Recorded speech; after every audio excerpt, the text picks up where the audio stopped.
Hi,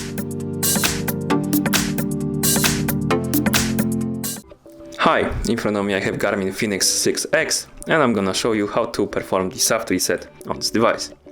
Let's start by pressing and holding the light button, the one on the top right here. When this menu appears, make sure that the power off is selected and press the start button to confirm. Wait a few seconds until the device turns off, then turn it back on by pressing and holding the light button.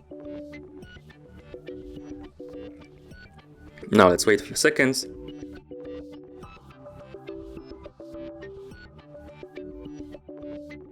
And as you can see, our watch is done rebooting.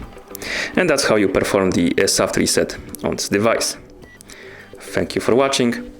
If you found this video helpful, remember to subscribe to our channel and leave the like on the video.